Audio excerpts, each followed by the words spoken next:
Jujur saja, frekuensi rilisnya lini V series dari Vivo belakangan ini memang terasa seperti sedang di-spam. Apalagi dengan kehadiran Vivo V70 yang muncul hanya berselang sekitar 6 bulan setelah Vivo V60.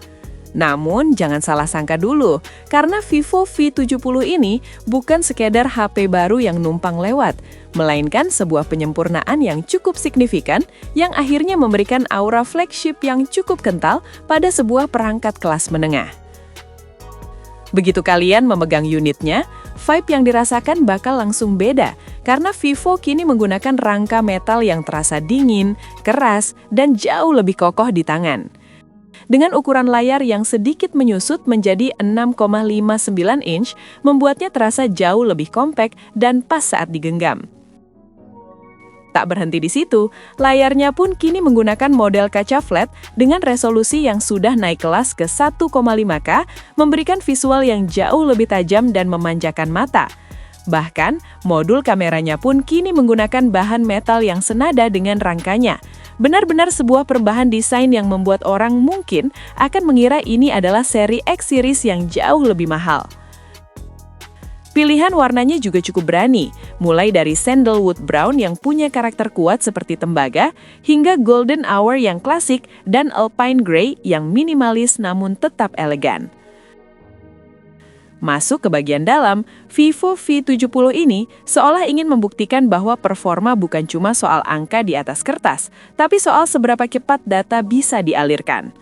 Meskipun masih menggunakan chipset Qualcomm Snapdragon 7 Gen 4 dan RAM 12GB LPDDR5X yang mirip dengan pendahulunya, peningkatan penting ada pada tipe storage yang digunakan. Vivo memberikan upgrade besar dari UFS 2.2 ke UFS 4.1 yang secara teori memiliki kecepatan jauh lebih kencang untuk urusan loading aplikasi dan transfer data berat.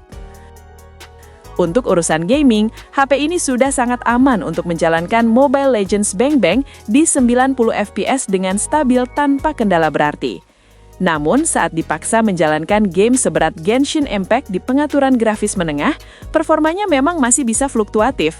Kadang menyentuh 60 fps, namun juga bisa turun cukup signifikan tergantung kondisi game dan suhu perangkat. Semua performa ini ditopang oleh baterai berkapasitas 6500 mAh yang sangat awet. Bayangkan saja, bermain Genshin Impact selama 30 menit hanya menguras daya sekitar 10% dalam pengujian penggunaan. Proses pengisian dayanya pun sangat kilat berkat dukungan 90 watt flash charge yang sanggup mengisi daya hingga sekitar 60% dalam waktu sekitar 30 menit. Di sektor kamera, tetap menjadi primadona berkat kolaborasi berkelanjutan dengan Zeiss yang memberikan karakter warna kuat, cerah, dan cukup kontras, terutama jika kalian mengaktifkan fitur Zeiss Vivid.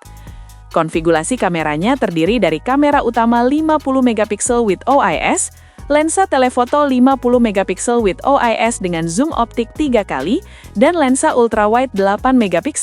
Sementara di bagian depan tertanam sensor 50MP yang sangat mumpuni. Kemampuan zoomnya patut diapresiasi, karena pada perbesaran 3 kali, gambarnya tetap bersih dan tajam. Bahkan pada zoom digital yang lebih tinggi, detail masih bisa dipertahankan cukup baik selama kondisi pencahayaan mendukung. Untuk urusan video, kamera belakang kini sudah bisa merekam 4K 60 fps dengan stabilisasi aktif, sebuah peningkatan dari seri sebelumnya. Namun, catatan kecil muncul pada kamera depan.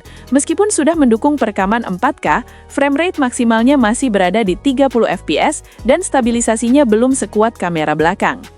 Kelemahan lain yang cukup terasa adalah pada lensa ultrawide 8MP-nya yang bisa kehilangan cukup banyak detail dan menampilkan noise ketika kondisi cahaya kurang ideal. Selain urusan hardware, Vivo juga memberikan perhatian lebih pada sisi fungsionalitas dan perangkat lunak. Vivo V70 ini sudah langsung menjalankan Origin OS yang tampilannya jauh lebih bersih, modern, dan menawarkan opsi kustomisasi yang sangat luas. Komitmen Vivo untuk memberikan dukungan update software dalam jangka panjang tentunya menjadi nilai tambah yang cukup besar bagi kalian yang berniat menggunakan HP ini dalam waktu lama. Fitur lain yang sangat krusial bagi para traveler adalah kehadiran dukungan eSIM yang memudahkan migrasi nomor lokal atau pembelian paket data internasional secara digital tanpa perlu repot dengan kartu fisik. Namun, ada beberapa aspek kecil yang sayangnya masih terasa kurang optimal. Kualitas speakernya masih terasa cukup tipis dengan dominasi treble yang cukup tinggi, serta haptic feedback atau mesin getarnya yang belum benar-benar premium untuk standar HP di kelas ini. Pada akhirnya, menentukan apakah Vivo V70 ini layak dibeli atau tidak sangat bergantung pada apa yang kalian cari. Jika kalian hanya memprioritaskan performa mesin, kamera, dan baterai dasar, Vivo V60 sebenarnya sudah lebih dari cukup dengan harga yang lebih terjangkau.